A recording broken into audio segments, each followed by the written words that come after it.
Hello, welcome to or back to my channel. My name is Stevie, this is Stevie Reads, and we are back with another week of reading romance. I think it was literally 2 videos ago on my channel, but I spent the week reading 3 contemporary summer romances just because it was mid-July and I was feeling the contemporary summer romance vibe, and I didn't know if I was gonna get sick of reading like the same genre back to back to back, but honestly, that week was a lot of fun. I'm glad I took the time to read all of those in the correct season. But since then, I did a series knockout where I read a lot of fantasy, even one romantasy. But even though it is still August, I'm feeling the fall vibes, and now I just want to spend an entire week reading romantasy, and it's my channel, so I can do what I want.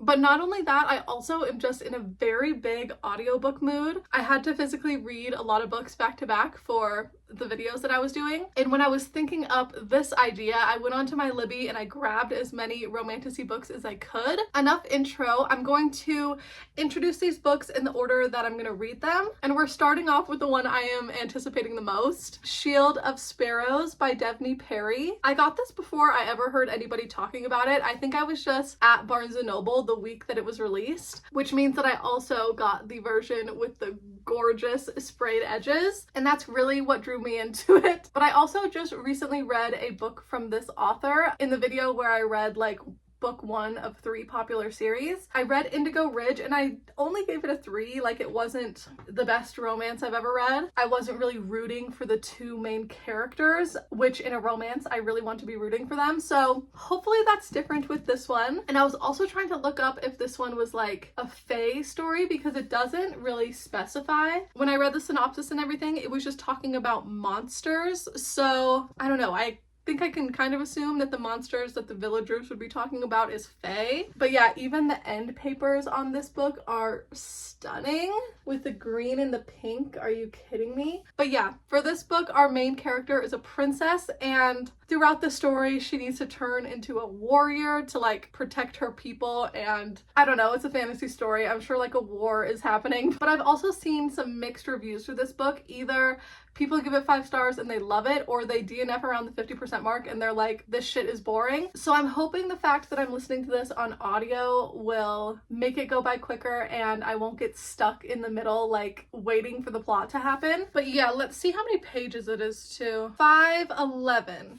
Okay. So just a little over 500. I wonder why the last page is an ad for an Abigail Owen book, The Games Gods Play. I did DNF that one and I really hated it. Why is that an ad at the very end? Weird.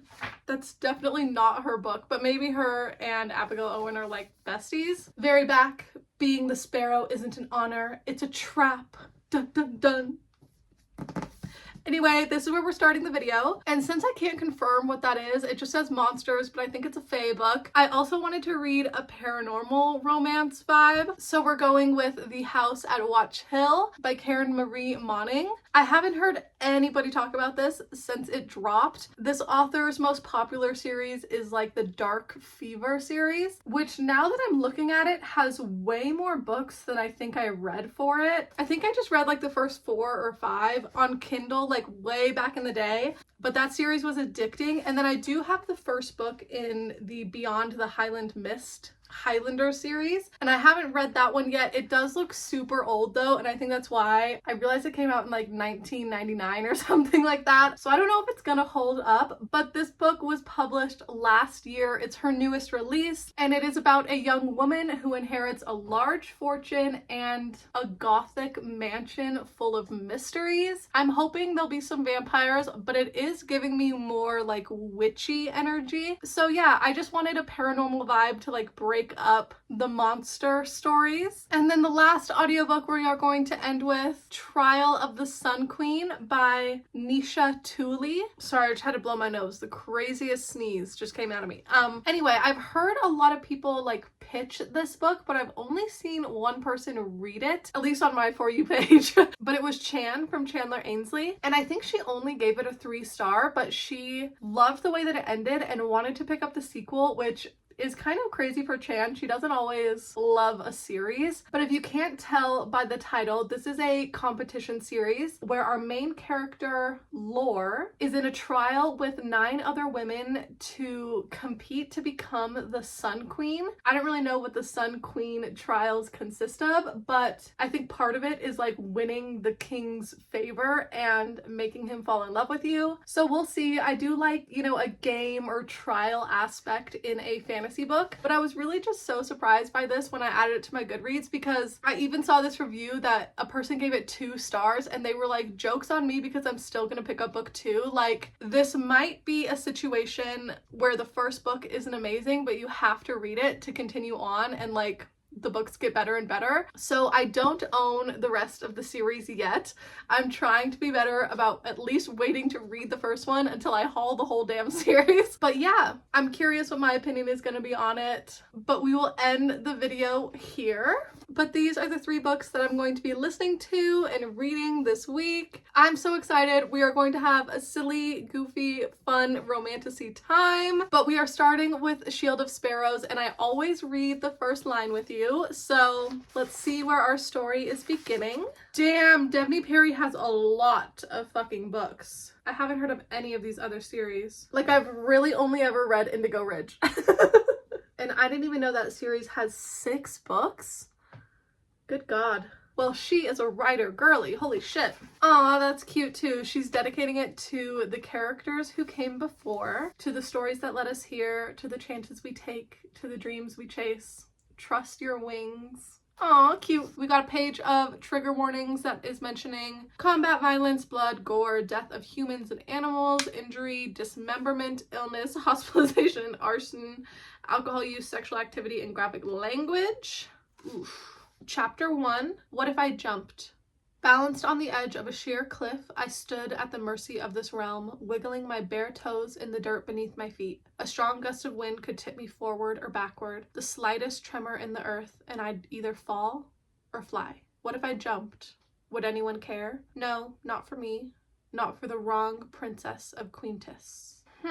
So she's the princess of this little land, and there's a big ass castle, so I'm guessing that's where she's at. But okay, she called herself the wrong princess. I don't know a whole lot about the story so far. I mean, I kind of just want to dive in and see where it takes me, but cool. I don't think I'm going to be able to start this book today.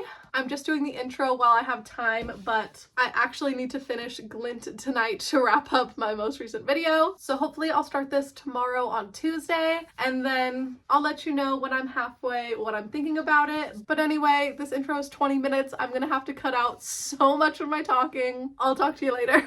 A couple of days later, it is Wednesday morning, and I finally got to halfway through Shield of Sparrows, or almost halfway. I think I'm like 10 pages away. But up to chapter 29, page 242. And I'm kind of confused about the hype for this book. And maybe the second half is like 10 out of 10 the best book I've ever read, but this first half has been so boring. Even the main character has made a couple of comments about how like nobody trusts her, she doesn't know any information about the world or anything, and like how boring her life is. And I'm like, girl, same, your life is really boring to read about. Like, I don't understand. I'm like, did I get a different copy than everybody else? Like, I do think if I was physically reading this, I would DNF it, because literally nothing has fucking happened. This main character too, she's engaged at the beginning of a story to a man who doesn't care about her. Then she's immediately forced into another marriage with another man who doesn't care about whether she lives or dies. And like the love interest of this story is her new husband's soldier, protector man. His name is literally the Guardian. I'm sure he has an actual first name, but he just doesn't trust her to give it to her. So every time he comes on the page, she's like, oh, the Guardian is here. And I'm like, ugh, I don't know. I just really don't like it. Like, everybody in the story hates her and doesn't trust her. Not because she's a bad person, but like, she's the daughter of the enemy. They all assume that she was sent there to spy on them, which she was. But like, it's not a pleasant story to read about. Like, nobody fucking likes her, dude. I mean, she's found a couple of friends in the villages, like, you know, her handmaidens came with her, so she knows them. and then she met like the librarian and stuff, but like I'm so fucking bored. I had to force myself to keep listening, and I'm probably gonna have to force myself with the second half, but my edition is so beautiful, so I don't want to hate this book, even though I know the only reason I'm gonna finish it is because I am reading it on audio, which just sucks. I'm really hoping the second half picks up, but I was not expecting it. This is literally like, imagine somebody offered to make you avocado toast or something, and you're like thinking it's gonna be this amazing like avocado with the seasonings and an egg, and like you're just imagining the best breakfast, and then they literally hand you like a plain piece of white bread. They just sprayed like the scent of avocado on it. like I really don't understand how you can make a story this fucking boring. I'm bored. B-O-R-E-D, bored. So yeah, really excited to continue reading. I'm gonna try not to hate read the second half. Like, I would really love to not give this a 2 and unhaul it, but we'll fucking see. A story needs to start happening, like a plot needs to fucking kick off, because I'm losing it. Also, I don't know why, I picked this bookmark for this book and then it literally disintegrated. Like, this had so many tassels that all just came apart, and I'm like, this book is fucking cursed. Okay, now I'm just being dramatic, but like literally something needs to happen in the second half, because what the fuck, dude? Okay, same day, it's like 7 o'clock right now, and I tried. I really fucking tried with this book. I thought I was gonna finish it, but the audiobook said I'm like 67% of the way through the audiobook, I think. I have 6.5 hours left, which is really like 3 hours, but I am bored out of my fucking skull. I hate this main character, Odessa. Oh my god, she's so boring. She is the worst. This whole book is full of questions. She's like questioning everything because she doesn't know anything, and she'll ask the guardian or her husband or whoever a question, and they literally just like will not answer her or answer back with a question or just straight up be silent, and it is driving me insane. And the lack of plot, like there is literally not a plot in this book. I feel like I'm going crazy, but I did just decide I was gonna DNF it like 2 minutes ago, and I looked on Goodreads at some of the 2 and 1 star reviews. Every single person was saying the same thing, and they all agreed with me. Obviously they agreed. But it did make me feel better, because there is a small group of people who also think that this is just not it. Like, I don't know how many different ways I could say it, but it is beyond boring. I literally had this facing out on my shelves after I bought it, like for a month at least, because I thought the cover was so beautiful, and it is so beautiful. These sprayed edges, are you fucking kidding me? Like, I really wanted to love this, but 3 more hours of that audiobook, I was going to fucking lose it. I know I pushed through so much, and I guarantee everyone's like, you're gonna be giving up right at the good part, but I can't stand these characters, y'all. I can't fucking stand them, and I don't rate DNF books, so 0 stars. I couldn't even fucking get through it. And now we get to start another Romantasy. And this is the one I was wary about, so I'm fucking nervous. It's paranormal, so it's gonna be a different vibe. This one was full of monsters. Don't know if they're fae or what, like literally nothing was explained, but this one's very witchy and maybe some vampires. So I do love me a paranormal story, and I have the large print edition from this book because I got off Book Outlet, and it's just the edition I got, but doesn't matter anyway because I'm going to be listening to it. But let's find the first line. Part 1. There are few things more intrinsically debilitating than feeling simultaneously as if you escaped hell, yet been evicted from paradise. Sometimes it's an intimate relationship that does it. You despise what they did to you, yet ache for the love you thought was real. You never suffered such agony, yet never felt more thrillingly alive. You love and you loathe with the same breath. In my case, it was a house with a capital H.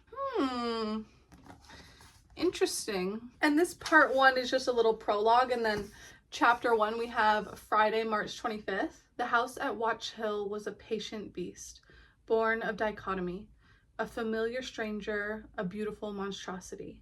It seduced before it terrified. Ooh! Woo! Okay, I'm already fucking with this writing style. I'm gonna get it started, and I'm actually gonna be excited to pick up my audiobook instead of fucking dreading it, because literally all day today, like on my commute, I was like, you know, I'd kind of rather listen to music, but I forced myself to keep reading. Same thing at work when there was lulls. I was like wanting to go onto Instagram or doing other things, and I was like, no, listen to your audiobook. And all night I've just been wanting to like watch TV or do literally anything else than listen to this book. So sad that it's so beautiful. And it also reminds me that I just gave this author's other book, Indigo Ridge, 3 stars, and I kept it because it's the first book in a series and I didn't know if I was gonna like love the series or not. But while we're at it, I've been seeing it on my shelves and I'm like, I'm never gonna fucking reread that. So let's also unhaul Indigo Ridge. No shade to Devney Perry, but I'm not gonna reread a 3-star romance, and this book could have used a lot more plot, but I am gonna keep Juniper Hill. I haven't even attempted this one yet, and this is the one that I heard about before anything else that everyone on BookTube was hyping up and loving, so she might just be a one-off author for me, and we'll see if I like this one. I am going to try to go into it with an open mind whenever I pick it up. But yeah, that is where we are at. I'm going to start this tonight. Hello, it is Friday morning, so a couple of days once again, but I was listening to my book this morning and I heard it say part 2 and I realized I was halfway and I was like, I need to do an update right now. So it's still really early on Friday. It's only like 7 a.m. right now if I look asleep still. Also, I'm completely out of coffee. Like yesterday I used my last K-cup and I'm gonna have to stop for some coffee on the way to work, but I am halfway through The House at Watch Hill, up to part 2, and this book has been okay so far. I'm not like blown away by this character or the world building or anything, but I am just happy that there's a plot and things are fucking happening. So we have our main character Zoe, who at the beginning of the story, it is just her and her mom. Her mom is sadly dying of cancer, but she's been fighting for so long, it's kind of just their new reality at this point. And we see Zoe at a job interview at a grocery store, I think, and the interviewer is roasting her resume, being like, you don't stay at jobs very long, you look very unreliable. And she's like, yeah, my mom's dying of cancer, like anytime she calls me that she needs me, I obviously go help her and take her to the hospital and all of this stuff. But she's also horrifically in debt because her mom didn't have any money before she got diagnosed, and so all the bills have been transferred to Zoe's name so that she can get treatment and everything. So it's pretty bleak, but she's at this job interview and then like this sudden pain comes over her. She doesn't know what it is, but it's like a level 10 pain. She drops to the floor of the interview room and she just feels like she's burning alive, which, what the fuck? Like, she passes out and then she wakes up and the interviewer is like, get out of my office, like what the fuck is happening? And she gets a call from a police officer saying that her apartment is on fire, her mom was inside, and her mom burned alive. Really fucking sad. Like, literally that was her only family. So she has been grieving this entire story, but also there's a conversation on like, you know, her mom was diagnosed with cancer and she knew she was gonna die, but the doctor told them that she had at least a year left. So they had plans, you know, they were still doing day-to-day life, doing the chemo, doing everything to try to prevent it, but like she still had questions that she wanted to ask her mom, and it was just so swiftly taken from her. But so that's where she is starting chapter 2, straight up rock bottom. She has no family, no job, no apartment because it was burned to ash, no anything basically, no belongings, no people, no life. And she gets a mysterious call to go to, what's the name of the fucking place?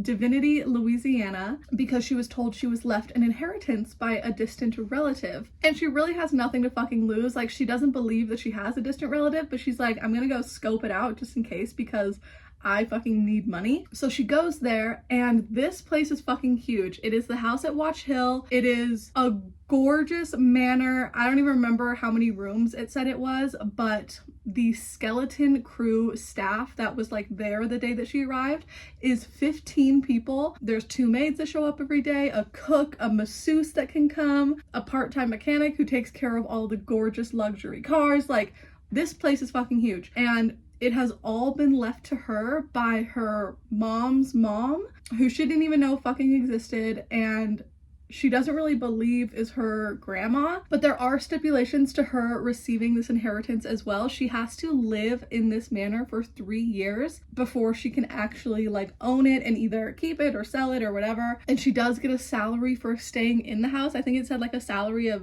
$60,000 a year. And she just realizes, like, I could live in a place for free, a gorgeous fucking palace, when she's used to a 1-bedroom apartment with her mom. She's gonna be receiving, you know, bi-weekly fucking deposits, and she's like, I could call these debt collectors and actually set up payments. And this whole situation is fucking crazy. She doesn't even really believe that this is her inheritance, but she's like, I'm agreeing to this because I have no other option. Like, this is my only chance at actually maybe having a life one day. She does want to have kids, and like, she didn't really have money growing up, so she wouldn't want to have kids unless she knew they were financially set. So this would be the way to do that. But obviously it is a paranormal story, so there are mysterious things happening in the house that our main character Zoe knows nothing about, this other side of the world that, like, you know, she's never seen. But she's discovering things about this house and about her ancestry that are tying back to her roots and her true identity, and she just needs to figure it out really quick because it does seem like there are people who maybe aren't on her side that could be setting her up for failure so that she doesn't get to keep this place.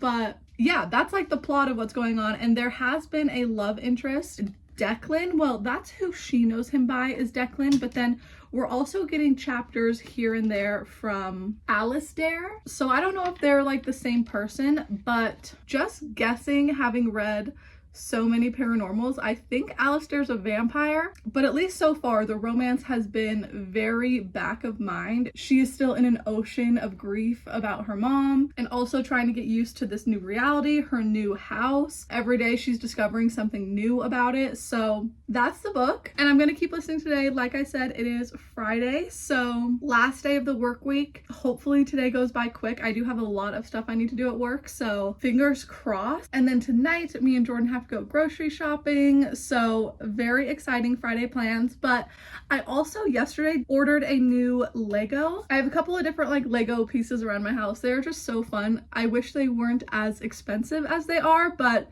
when I do pull the trigger and get a Lego, like, it's so much fun to build it. And I did the free shipping like I always do because I'm a cheap girly, and it said it was going to be delivered next Thursday, and I was like, okay, a week, that's fine. But I checked this morning and I got an email, it's being delivered today. So maybe sometime this weekend I will start building my Lego. I don't think I'll be able to finish it because it's a bigger one, but I could at least start it while listening to a book. I also really want to deep clean my bookshelves this weekend. I clean like this part of the shelves with a Swiffer every couple of weeks, but they do get gross, and I like taking off all of the books and like deep cleaning the shelf, putting all of the books back on. And to do that to every single shelf in this library, it takes like 3 hours every fucking time. And I don't do it often, maybe like quarterly if I'm being generous. It may be more like twice a year. But I do have a lot of audiobook hours to listen to this weekend, so if I'm feeling lazy, I will just audiobook and Lego. But if I feel up to the task, I can listen and clean these shelves, so maybe we'll do that. But also the only other plans this weekend is tomorrow morning, me and my sister Taylor and our friend Hobby are all gonna go see the new Freaky Friday movie. I have been really anticipating this movie since the trailer dropped. I just fucking loved the first one so much. And I don't always love a sequel or, you know, a remake or whatever, but I think this movie is just for the girlies and I'm so excited to go. So yeah, that's tomorrow morning. I think the movie's at like 11:30, so we're doing an early showing, probably gonna grab a lunch. And yeah, that's really all my plans. Grocery shopping tonight, movie tomorrow, Legos and cleaning in between. But yeah, I'm gonna put my headphones back on, keep getting ready for this morning. I have a couple of things I want to do, just like make the bed and stuff, and then I desperately need to stop and get a coffee. But I'll listen to this on my way into work, and I don't know when I'll be able to wrap it up, but maybe tomorrow afternoon. I'm gonna have to also drive to my sister's and stuff, so as long as I listen every single time I'm driving, I can get a good chunk done.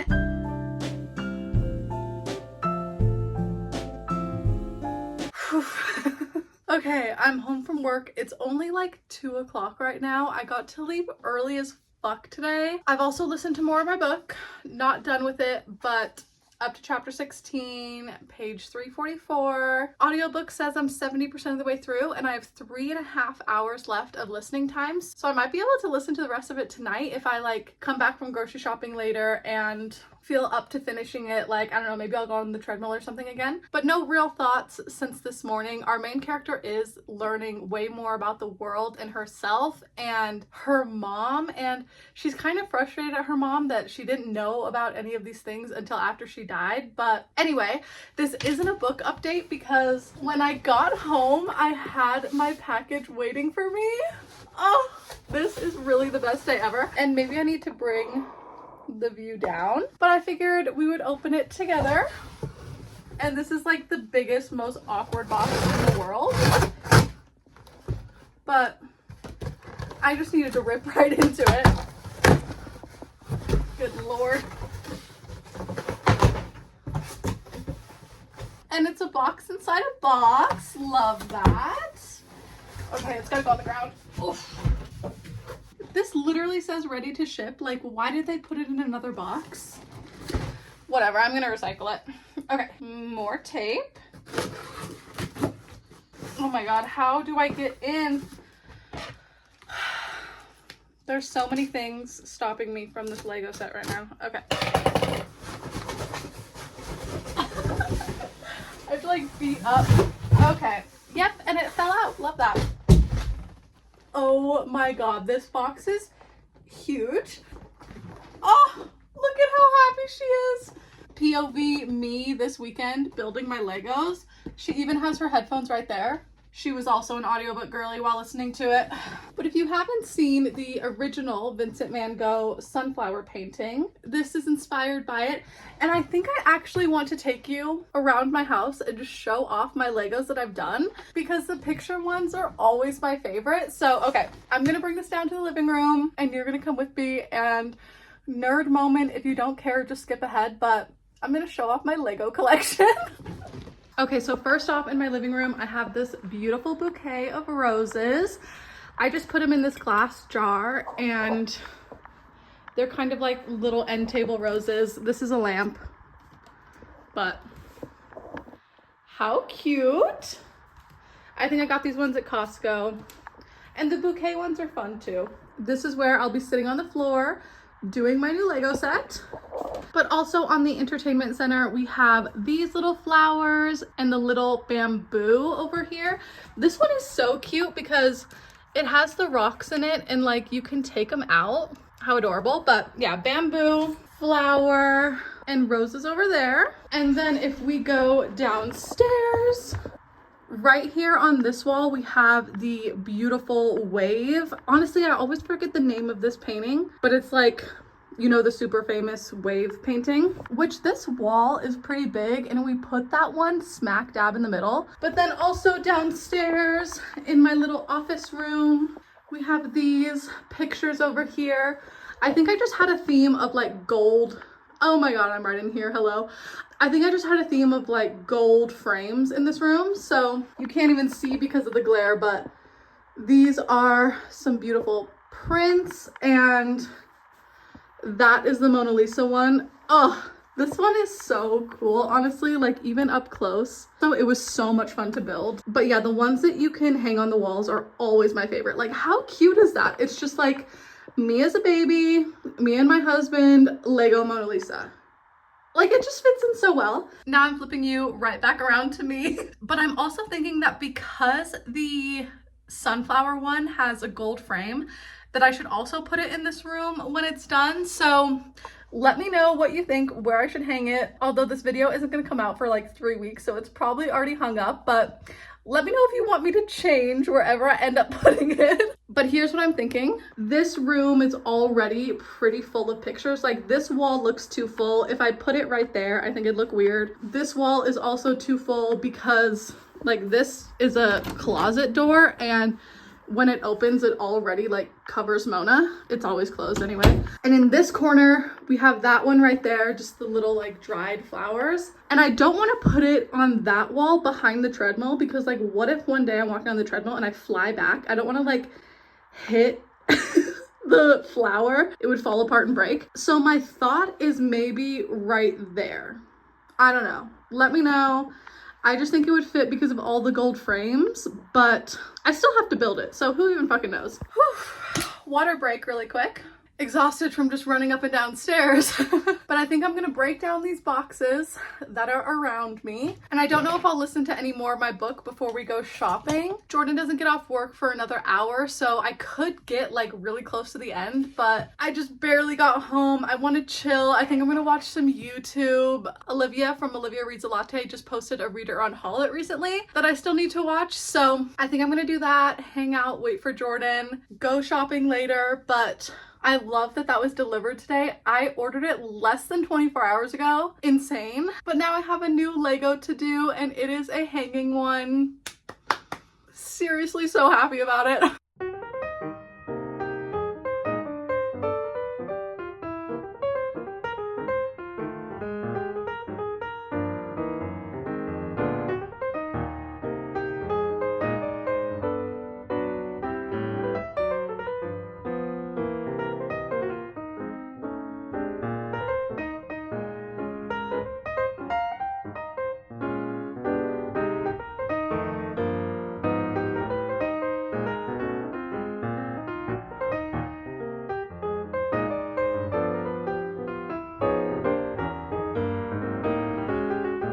Okay, back from the movie, and also just barely finished this book, and sadly I'm gonna give it a 3. This feels like the definition of a 3-star book. Like, it was fine, but I kind of felt nothing when I was reading it. It ended on a cliffhanger, but I'm definitely not gonna pick up book 2. I think I'm even gonna unhaul this copy because I would never reread it. It was just fine, and I hate that. I feel like I've been a hater this whole video.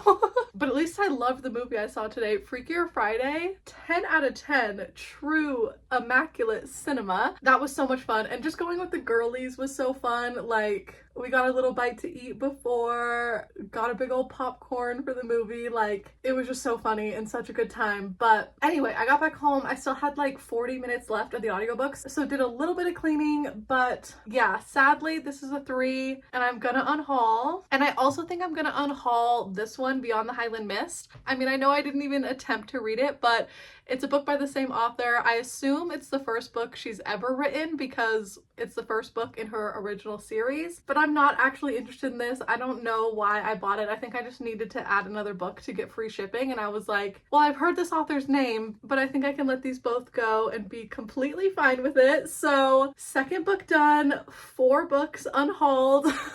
I feel like I don't even unhaul this much in my Reader on Haul It. But anyway, the next book that I'm going to be starting, Trial of the Sun Queen. Oh my god, I am just really hoping that I like this book, like at least a 4-star. And I also hope that I will get it started today. I don't know if I want to jump right into it. I know I still have both of the tasks this weekend that I could either deep clean these shelves or do the Lego, but I don't feel in the mood to do either right now. I kind of just want to be lazy, even though I know this morning I just sat in a movie theater for 2 hours, but like, it's my weekend. I kind of want to relax. Hopefully I'll start this later, and hopefully I decide to tackle the shelves, but either way, I'll let you know what I get up to and how I'm feeling when I'm halfway. But let's read the first line, and it looks like it's dedicated for anyone who finds themselves driven by both love and rage. We got a map. Classic Romantasy map. This is the first book in what she hopes will be a 4-book series. Okay. The series is a bit of a slow burn, so the really steamy stuff comes in later books. Parentheses, I promise. Content warnings are listed below if you'd like to read them. Otherwise, you can skip ahead to chapter 1. Chapter 1, we are in Laura's POV. Is that the girl? Yes. That bitch took my soap. I rifle through the small wooden cupboard that holds my few worldly possessions, a threadbare tunic, a pair of socks, a few tattered novels I've read so many times they're practically dust, but no soap. I'll kill her, I mutter as I empty the contents of my locker onto my narrow cot. I'll cut her face, I'll gut her from tip to ass, I'll... Okay, somebody took her soap and she is very pissed about it. All my hopes are on this book. I really hope that I can at least like one thing in this video, but sorry, I guess I'm just in my hater era. Like, I don't know why I picked the completely wrong books for this video and why I just haven't been vibing, but all of my hopes are on Nisha Tooley, so hopefully this girlie doesn't steer me wrong.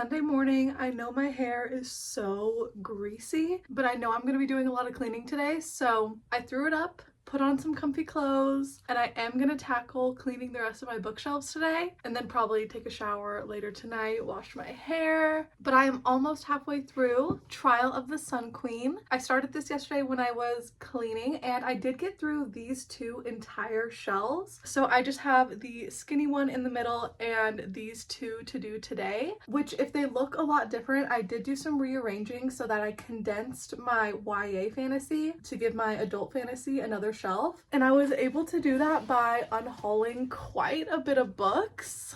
I was just really in the cleaning mood, I guess, and that included cleaning off some books off my TBR that have been there forever and ever, so I'm going to need to film an unhaul pretty soon. But anyway, Trial of the Sun Queen. I'm enjoying it so far. Our main character, she's not from this society that everybody else is in. Like 10 women are competing for the king's hand, but 9 of the women have been preparing for this their whole life. It's giving Hunger Games in the fact of like District 1 and 2 have been preparing for these games, but Katniss was like living in squalor, hunting to survive, and just trying to take care of her family. Because the same thing happened to Lore. Like she was plucked out of the slums and dropped into the palace with 9 other beauty queens to compete for this king's hand. But it's also like the Hunger Games, because these competitions that they are competing in for his hand, girlies be dying. Like it's not just a simple like you've been voted off the island and then you go back home. It's like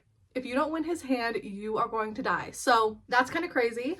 But even with that premise, I'm actually liking her chemistry with the king. So I don't know if he's going to be endgame. We will see. But I am having a good time. I am planning to listen to the rest of it today. Finish cleaning the shelves. I think I'm actually going to go cut a watermelon right now because I got it the other day at the store and I just want to see if I got a good one. Fingers crossed. My last one was terrible. So yeah, I'm going to cut some watermelon, listen to my book, keep cleaning these shelves, and this book is gonna get finished today. Okay, bookshelves are clean and some of them were rearranged, but so happy to get that chore done. I have like 100 pages left. I don't know how I feel about this king anymore. Don't think I like him, so I'm so interested to see how it ends. I do have a couple more things I need to do around the house today, just like laundry and things like that. So I'm gonna take a break, probably watch some TV for a minute, and then put on my headphones again later, listen to the last like hour and 15 minutes because it's 2.5 hours left, but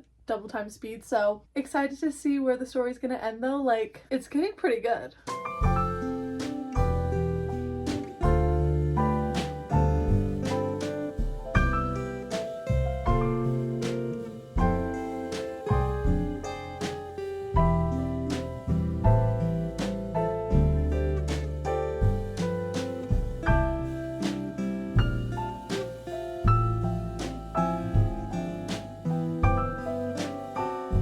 I just filmed this whole outro and realized I never press record, so love that for me. But welcome to the end of the vlog, the next day, and the underdog of the video is Trial of the Sun Queen. I ended up really loving this book, gave it a 4 stars, and I don't own the sequel, but I'm going to keep my eye out for him now, like, especially with the way it ended. Oh, I think I know who the main man of the series is going to be, and it's going to be so delicious. But thank you to this book for letting me end the video on a high note. I did a lot of unhauling, even more than the other 2 books that I read or attempted to read in this video. Out of all of them, Trial of the Sun Queen is the one to stay on the shelves, and I also got a lot of physical books off of my TBR, including these 2, and I'm at least happy that I attempted to read them. I will donate and somebody else can get this stunning edition with these sprayed edges. Just weren't the books for me, but that is okay. I found a series I'm interested in, and now I just get an excuse to buy some more books. It's just a cycle, it never ends. Unlike this video, I need to end it. I haven't even started editing it, but I know it's gonna be long as hell, so if you made it all the way to the end, thank you so much for watching. It really means a lot. Socials are down below like always, and I will see you next week for another video very soon. Bye!